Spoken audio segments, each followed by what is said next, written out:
Hello, and welcome back to the Brothers Win podcast. I'm Matt. And I'm Ian. And today we're going to have a special topic provided by me today. Oh, yeah. Before we get into that, we're going to talk about one thing that happened yesterday as we were recording on Monday, the Super Bowl between the Tampa Bay Buccaneers and the Kansas City Chiefs. I know that it's not a controversial opinion to think that the Super Bowl was a pretty bad game. Yeah. Excuse my voice crack there. I mean, it has been worse, but this one was pretty bad. So, I mean, overall. It was pretty terrible. I'm glad with the outcome. I'll say that.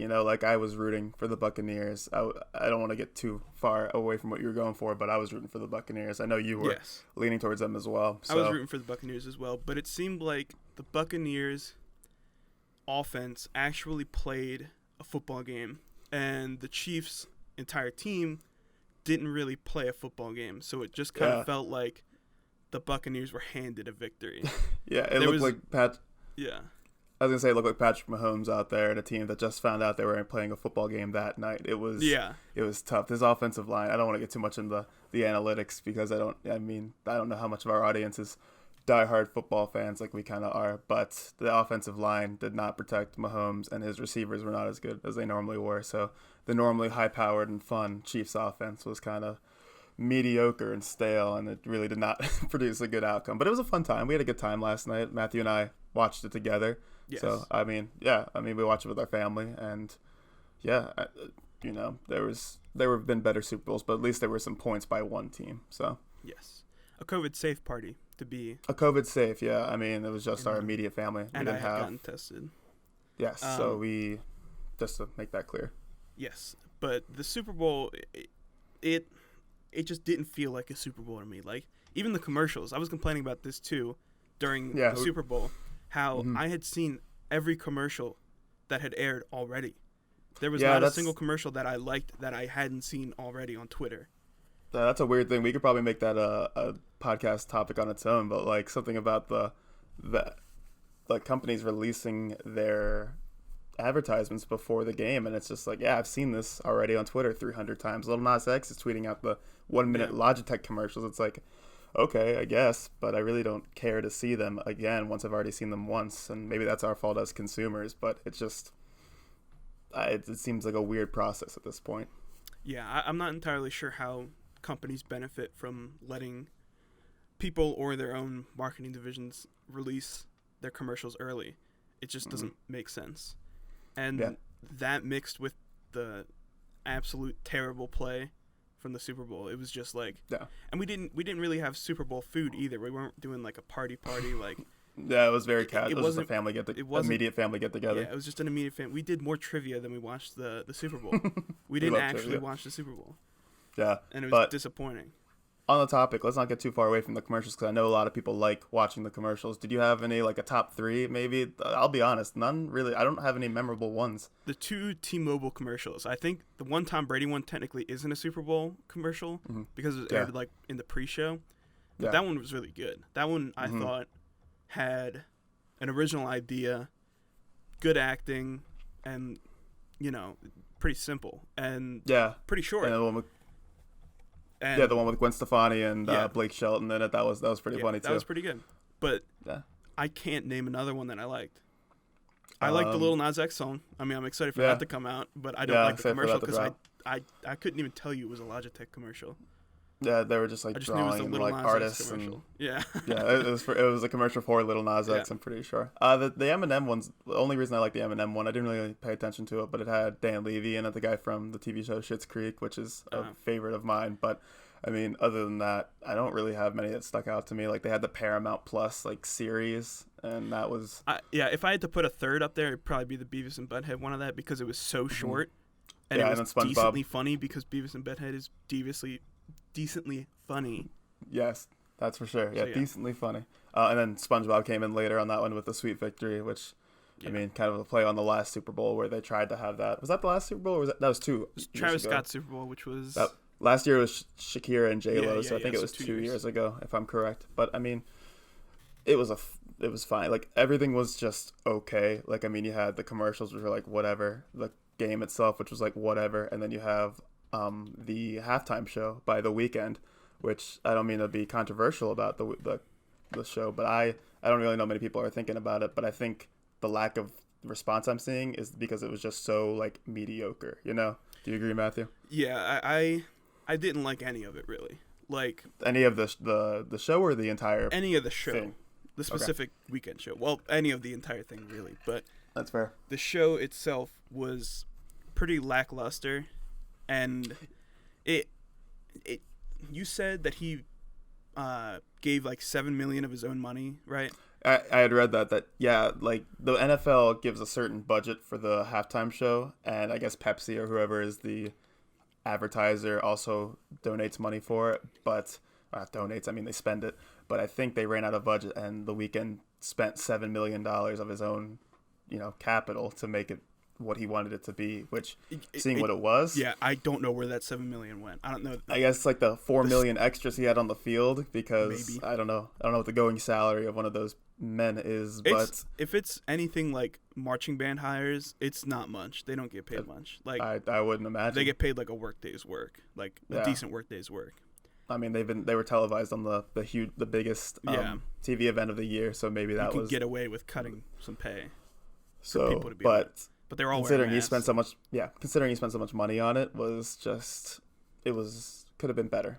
The memes, that's all I gotta say. That came out of the it memes were funny. The one where he's just running around the hallway with his running phone. around the mirror maze looking thing. Yeah, it's like when a toddler takes your phone and you look at your camera roll afterwards, and it was just like The Weeknd flying around with the camera. I mean, it's true. There is some very good memes from it. So if that's all we get, that's what we get. But yeah, I think it could have been more memeable and better. So yeah, overall, it was just like a really terrible like display of like entertainment, in my opinion. Like I can't say it was like the worst display, because that would be like 3 Super Bowls ago when the Rams played the Patriots. That was the worst.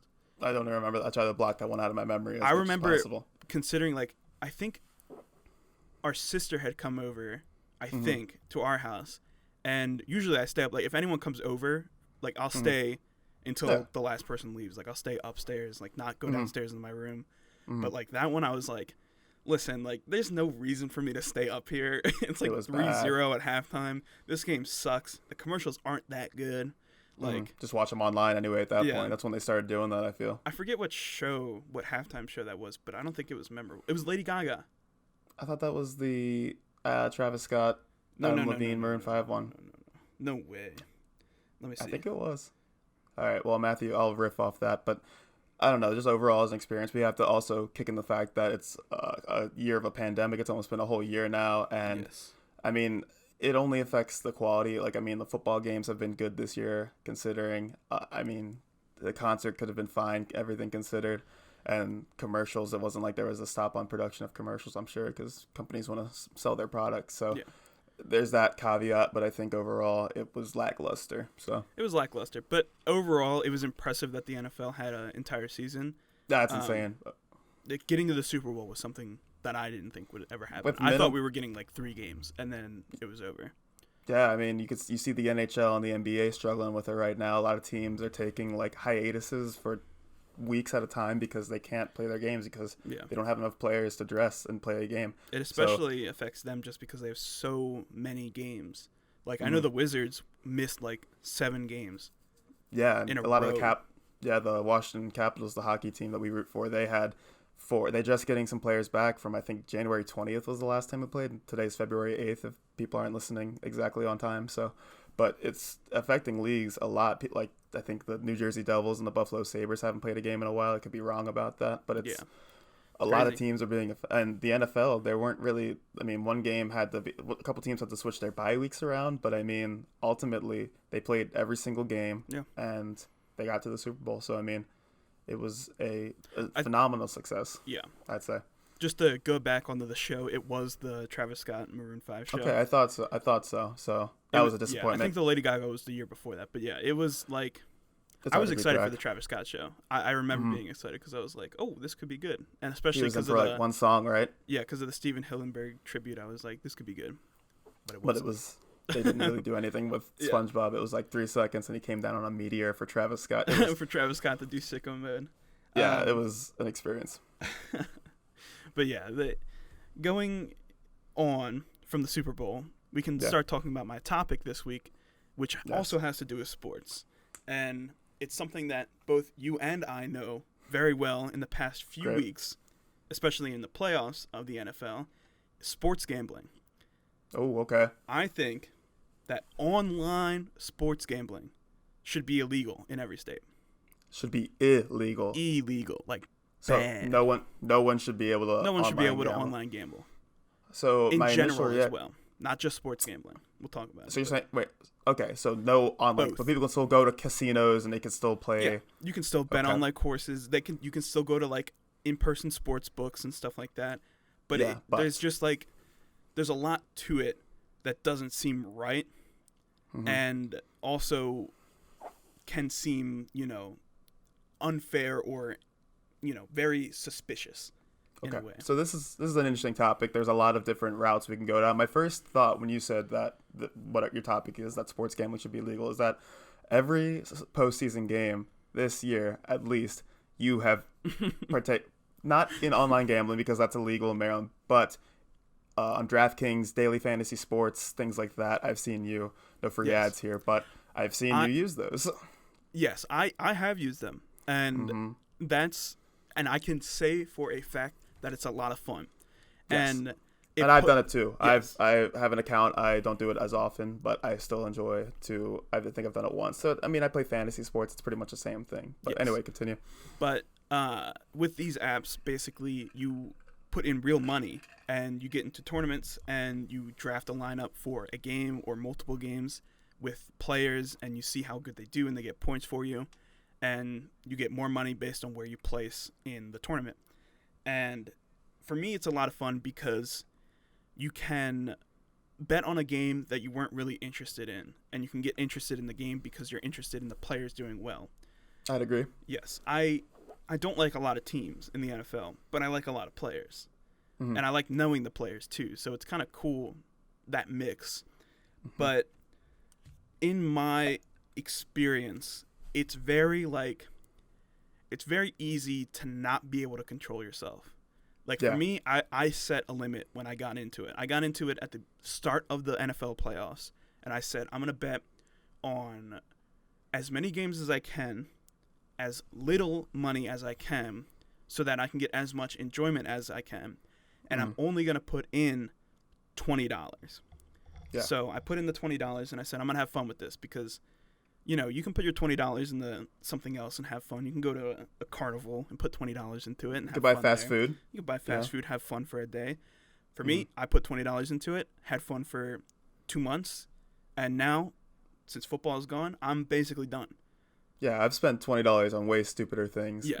Even more money than a little bit of fun, ways to make me more interested in a sports game, because we like watching sports games together. We're probably going to do it anyway, so if we can be more invested in that, I mean, as long as you're doing it safely and responsibly, I think that's, more power to you. Yes, and one of the experiences that I had that Ian was there for with the AFC Championship, I believe. Between the Chiefs and the Bills, the Kansas City Chiefs and the Buffalo Bills. Yes, that's great. Yeah. That's when I had it. I made a $1 bet with a team, and I had drafted a team that was in first place, literal first place in the tournament, which is out of like 70,000 people. It was in first place, and I was winning, I think it was like $500 because it was split with a couple other people. And off of $1, that sounds insane.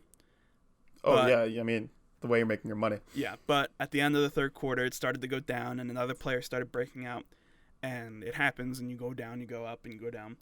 But I ended up winning like, I think $5 or $8 off of $1, which was a lot of fun, cheering and being like in first place and like freaking out about being in first place and like cheering for the players so much and like freaking out every catch they make. Yeah, it's insane. But there's a lot of arguments against it. And to be fair, I make this argument and I make this point with a grain of salt because I do kind of agree that it should be legal, but I think there are a lot of good points to it being illegal. That's fair.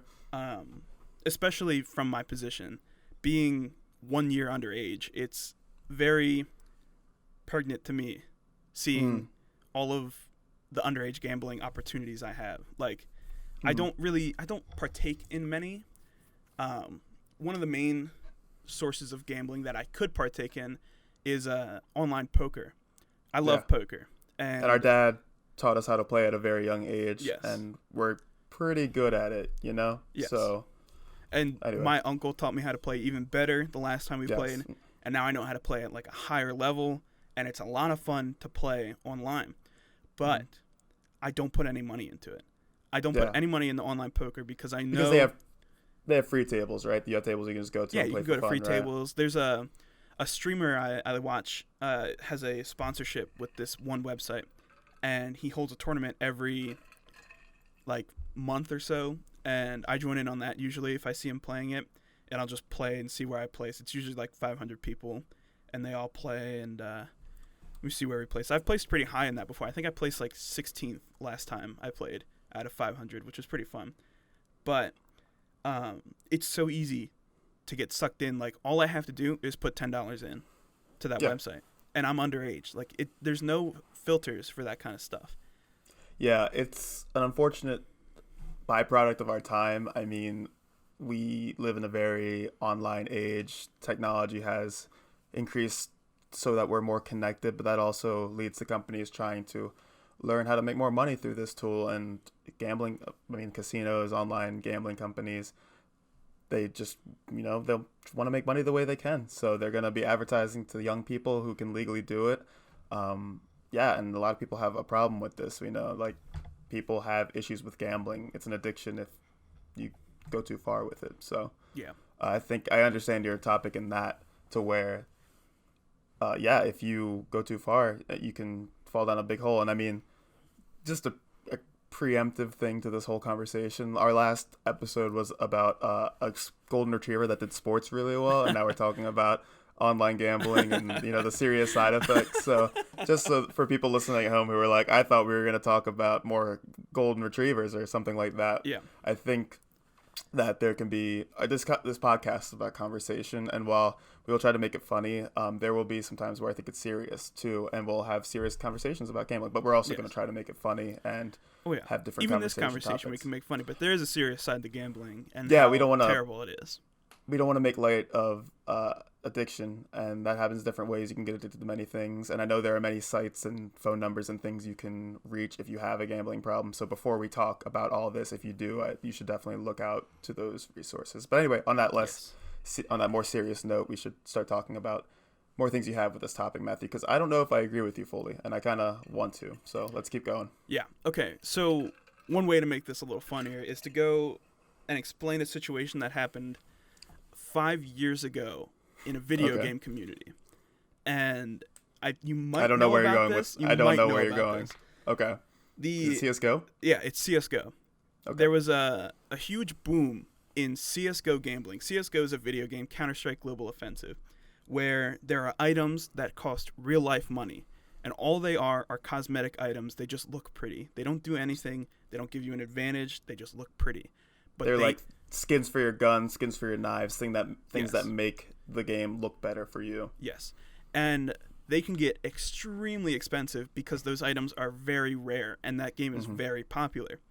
So around 2015, I think, a whole slew of websites came out titled like CSGO Lotto, CSGO Skins, CSGO Gambling, stuff like that. I don't know exactly. I don't remember the exact names of them. Yeah. But there were a lot of problems that arose with this, as you can probably imagine. When a video game as popular as CSGO gets gambling introduced in a third-party way, there are a lot of children that play that game that buy a lot of skins. And there are tons of websites that did not have any age authentication. And you could just go on there, put your skins up there, and try to get better skins. Basically, all you had to do is have skins or items, put them into the website, and then you had real money. And then you bet your real money to get better items. Yeah. So it was literally gambling, and it targeted children. Yeah, I mean, there was this whole like stock market kind of thing. Like if you had a really rare skin, the value would go up and down based on these websites where you could sell them. Yeah. So if you had a very rare skin and it was like maybe $200, you could wait and sit on it, and it would go up to like maybe $300 if people wanted it more, if it was in more demand, or it would go down. And I mean, like, kids are doing this because there's no restriction on if a kid can play a video game other than what the, was it MPAA, whatever, whoever makes the E for everyone, M for mature. But kids don't listen to that. I mean, so kids are out here playing this game and they're like, oh, I can make $20 selling a skin. Let's go for it. I mean, it'd be like if like Barbies had like a stock market where you could sell like a super rare skirt. I mean, I think like things like that. Like, kids are doing this. But anyway, continue with your topic. Yeah. So there was a bit of a controversy that happened through these websites where a YouTuber created a website and didn't disclose to his fans that it was his website, and he was giving himself better odds so that it looked like the website would suit people better because they would win more. I do remember this now. Yeah, he was rigging his website to make him win. Mm-hmm. And he never disclosed it. He said multiple times that he didn't own it, and then he got caught in the act, and he owned up to owning it, and there was a huge lawsuit about it. And there's so much like of that type of thing in online gambling, like so much potential for that to happen. Yeah, I mean, you could download an app, and like a 14-year-old kid who watches football could download the app you use, spend like his entire like he maybe has $100 to his name, spends all of it and then loses it all, and that's just going to some random dude in like North Dakota. So yeah, I mean, it's sad, but it's true. Yes, but basically that's the whole underage argument is based around the fact that there's no age authentication for this kind of stuff, and it's dangerous for kids to, endeavor in this at a young age, especially like if they're just getting money or if they don't have money and they're using like their parents' credit cards and they're doing that kind of stuff. It's like that can be pretty bad. Yeah, there's serious consequences. I mean, you don't let kids go to casinos. You don't just give a kid a $5 and tell them to run down to the local blackjack table just for a fun day. And there's laws for a reason. Yeah. So, yeah, just like, hey, my dad, I just mowed my lawn today. I ran a lemonade stand so I could shoot it at the craps table. Like, I don't think that's what kids should be doing. That's why we have like laws on this. And I mean, this new uncharted world of online gambling is something that I feel like politics. I mean, we have laws about kids not being able to drink. We have laws about kids not being able to do certain things. And it's like, well, online, it's kind of the wild, wild west in a sense, where kids are just like shooting off guns and whatever they want to do online. And I mean, I sound like an old man, but it's dangerous. Like, kids can get into a lot of nonsense. I do want to say an argument for the underage topic, because for the side of wanting the kids to gamble their money away. No. But, no, for the side of safety from that happening. Yes. I know tobacco websites, like websites where you can buy cigars or any kind of tobacco product, they use an ID authentication system where you have to send a picture of your ID. And that is extremely hard to fake. Like, I mean, obviously you can get your parents' ID, but then your parents have to be okay with it. So there's a level of, it's more safe. Yes. There's a level of security in having an ID confirmed. And that's just one example of like where I know a website has gone right. Yeah. There's a lot of websites that don't do that for tobacco. Like, it's just like a crazy unregulated world that doesn't. Oh, so that's not a law, is what you're saying? That's not every tobacco site. That's just certain tobacco sites. Okay, yes. I was gonna say, because the tobacco industry is very regulated because of how dangerous it is and how proven dangerous it is. Yeah, they have to have like pictures of lung and mouth cancer on their boxes and like Surgeon General warnings. Like, I figured that was just another law, but that's, I mean, good on them, I guess. I don't know how much you can give the tobacco industry in terms of pats on the back, but there you go. If you want to give them one, good on them. Yeah, great job, tobacco. Hats off to you, tobacco industry. I don't actually know about like the vape industry at all. I've never tried to buy anything. That's another new thing. I mean, that's just, it's so uncharted, and there's just, I mean, you see kids in high school like smoking vape underneath the table, Well, they had weed cartridges that were being sold, and they had what did they have? They had some sort of oil that was not meant to be consumed and inhaled through smoke. And it would form like a lipid layer on your lungs, and it would cause like major lung damage within like a few days, and it was like killing kids because of how bad it was. And like obviously with weed, there's a lot of regulations that haven't been put in place yet, and in certain states it's not even legal yet. Like, there's not even any kind of laws for it. So there's a lot of potential for that kind of stuff to happen, but it's still like unregulated industries are scary because of the availability due to online marketing.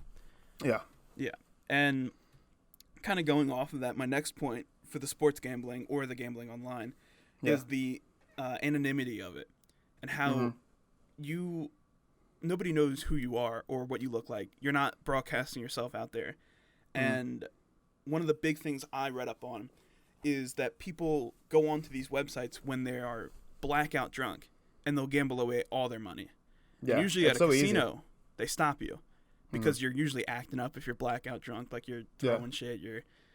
I mean, you might not. You might be, act normal, but usually they're not going to let you gamble if you're blackout drunk. Yeah, I think that's fair. In this case, you can hop on your computer after a night of drinking and just start throwing money at people. Yeah, throwing money at the blackjack table, losing it all. You press like 3 buttons and your life savings gone. I mean, it's bad. Yeah.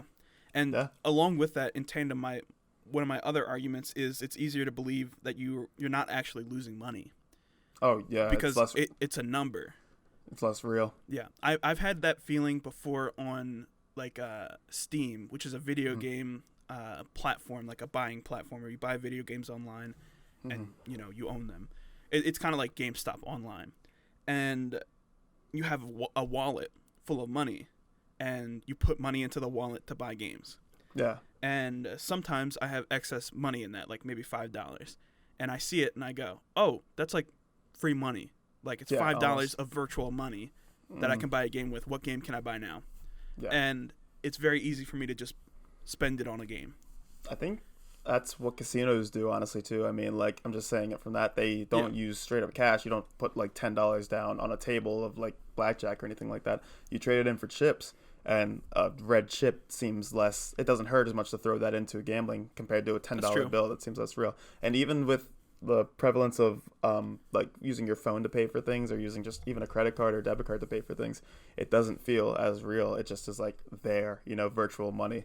So, I mean, that's not really an issue. I mean, it just plays along to your point in the sense that it definitely can feel less real when you're online gambling, because money, when you don't have it in your hands, when it's not physical, when it's not in your mattress, stuffed up for safekeeping, then it's not as real. That's why I set a limit for myself. Like when I deposited that first $20, I haven't deposited any more money into it. Like I refuse to deposit more money into it just because I know, like if I start depositing more, that dollar amount in there will not feel like I deposited it. Like it won't feel like it's actually money. Yeah, but if you have an addictive personality, like I don't think either of us really do. Like we can set limits, and if you have a problem, get help. But a lot of people don't have that thing to be like, okay, I'll spend $20 and that'll be it. People are like, oh, I was so close on that last one. Let me throw in another $20. Maybe I'll get this next one. Or or they're doing it in larger increments because they're like, what's $100? And then boom, all their money's gone because they just keep piling it on and on. So I mean, it's a serious issue. So I agree with the idea that it, might need some more regulation. I don't know. Do you have any more points you want to share about this? I don't have any more points, but I do want to talk about the anonymity a bit more, because it was interesting how you said, well, the anonymity and the not actual money, because it was interesting how you talked about how like the chips don't feel like real money.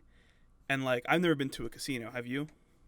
I have not. I mean, I've had a couple opportunities. I'm 24 years old, so I mean, I'm sure I'll be once in my life, but I've never actually been to a casino. So yeah, and I know people bring, like, I know when our dad goes, he brings like a certain amount of money. When he goes, he brings like maybe $100, and if he walks out with more, he walks out with more. If he walks out with less, he walks out with less, and it's a set amount. And I feel like that's just having a good time. Yeah, like if I lose $100, I had a good time. I played some games. I had a good time with some people. I had a few drinks. It's like, okay, good time, but I lost the money. Or you come out and you made a lot of money, but continue with what you're gonna say there. Yeah, and I feel like in the same spot. I feel like some people just, they go without that intent of being like, I'm gonna spend this much money, and I'm gonna either lose or win this much money. I'm not gonna put any more into it. I feel like a lot of people go in there and they're just like, I'm going to play until I have fun. Like, I'm going to play until I'm done. Or until I make this much money. And then they don't make any money. and then it's like, oh, I just went down like 1,000, so I need to continue to play until I go up 1,000. Then they're down 10,000. And it's like, well, now I need to make my money back, and then they're out of money forever. Broad sense of it. So dangerous cycle, but yeah, I mean, I think that's about the extent of the argument I had for sports gambling should be illegal. To be fair, I don't remember seeing the option to vote for the state of Maryland if we could legalize sports gambling. I don't remember seeing that on the ballot this year. I think it was on there. I'm almost positive it was. If it was, I probably voted yes. I will confide that I definitely voted yes for that. Yeah. So that's just a transparency, Yeah. And then they always say, like, the money will go to, like, they say that when you build a new casino, like, the money will go to schools in the inner city, or, like, the money from taxing will go to here. And, I mean, who knows? Yeah, that's what they say, and that's what we're voting for to happen, because we'd love for that. I mean, for people to have a good time responsibly, for the money, the tax money that goes on that, or whatever money they make goes to help people. But that's not always the case. But I had a point I was going to make. But do you have anything else you want to say, Matthew? I can't remember what I was going to say. Not really. I was going to mention the idea of I lost my train of thought. I'm sorry. Do you have I completely lost it. This is bad podcasting, but I had something. I can talk about something for a bit if you want to try to think about it. Go ahead.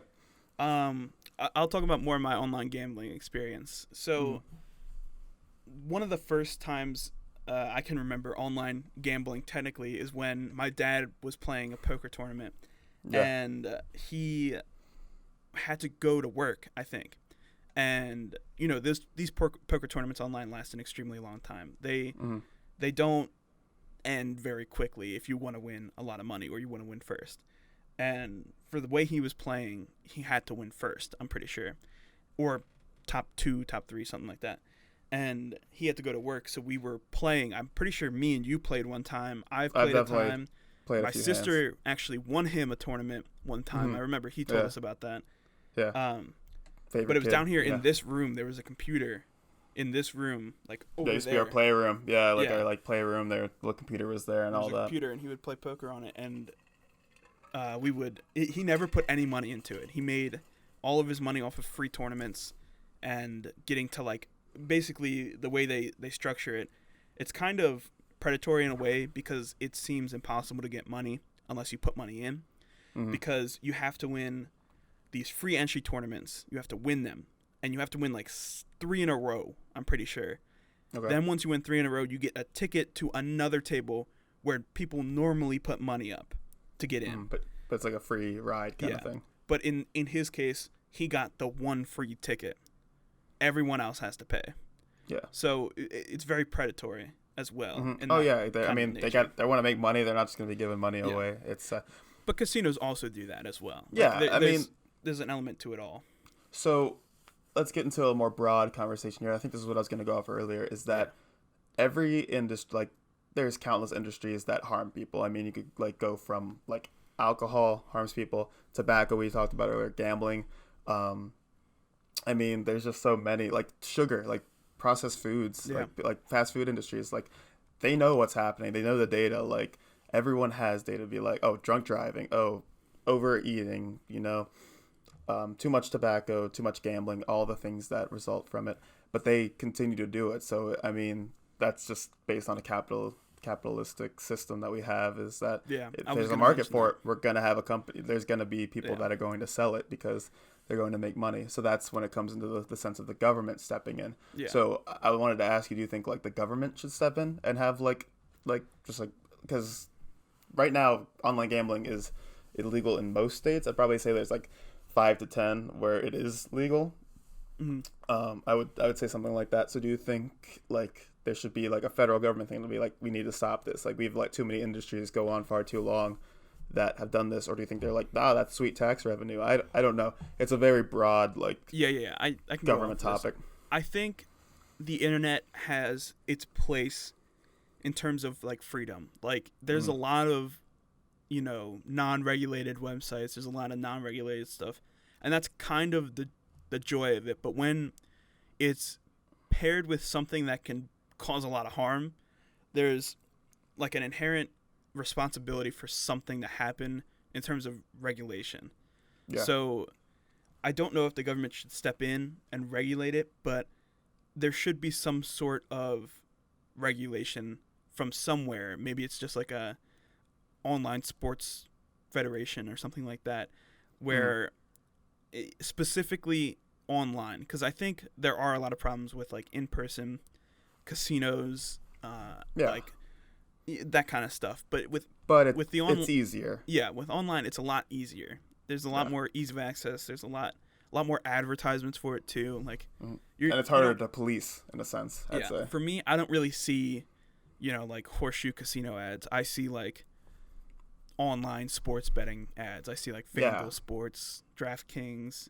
Like on like the Super Bowl, there were DraftKings commercials. Like, and they were like, "Oh, join free and win $1 million." It's like that's predatory because I've never come close to winning $1 million, and especially when it's free, there's no way I'm winning $1 million. So very predatory. Yeah, but I'm gonna play devil's advocate here and say all those companies we mentioned, and every company wants to sell their thing in the best light. Like, I mean, you see alcohol commercials and they're like, hey, have the time of your life here, by drinking our product, or like, oh, look how cool this person looks smoking a cigarette, smoke a cigarette, but and like there are some laws about that. I don't think you can drink in a commercial, like if it's an alcohol commercial. So, I mean, the government has stepped in before to stop certain things. So I think we both advocate for the government stepping in and taking a bigger role in this issue. Would you agree? I think there should be the federal government, that is, because state governments are the ones who decide on the issue. Like we said, like 5 to 10 states have it legal, but most states do not. Also cause a problem, but that's getting into politics, how the state and federal government is like, the laws are different. Like I get state laws being different, like for legalization of like marijuana, like and driving age. If they just federally legalized it, it would be, I think it would be easier, but it would be weirder, and it would be like, there'd be a lot of backlash in like states that wouldn't want to do it, or like people that wouldn't want to do it in government, and it's a weird system that we have. It's all messed up. But yes, but who knows at that point. Well, do you have anything else you want? Do you have a solution to this, Matthew? Are you like the messiah of online sports gambling? Like, do you have anything to like even this out, or is your final stance just no more of this? Because like legally, we can go on DraftKings. We can. Like, where does it stop also is the thing you have to think of. Can I play fantasy? Can I bet money on fantasy football? Like, can I have, like, or just, like, that's kind of the issue, is that it's so vague, There's not really a specific way you could stop it, is the problem. Yeah, and like prohibition in the 20s with alcohol. Like, I mean, there's underground bootlegging, like moonshining operations, like, people are going to find a way to do things, whether they veil it as daily fantasy sports or fantasy football or online poker. They're going to find a way to make it so it's not online gambling when it is. I was talking about this yesterday, how I don't like a single beer I've ever tasted. Like, I don't like any of them, and that might change eventually. But back in I don't know the year. I don't know why I said back in, but back in in England, I'm pretty sure they wanted people to stop consuming alcohol, so they put hops in the beer, because beer didn't have hops in it before, but they put hops in it to make it bitter, and nobody cared. They just drank it. And that's kind of like the problem that I see. Like, prohibition was another one, whereas like you were talking about, like, there's so many ways that you could conceive to regulate or like stop this from happening, but there's no like real solution to stop it, because people will still do it. People will still find ways. Like, there's no concrete way to fix these kinds of things. So it's just kind of a catch-22 in a sense. Yeah, it's a catch-22.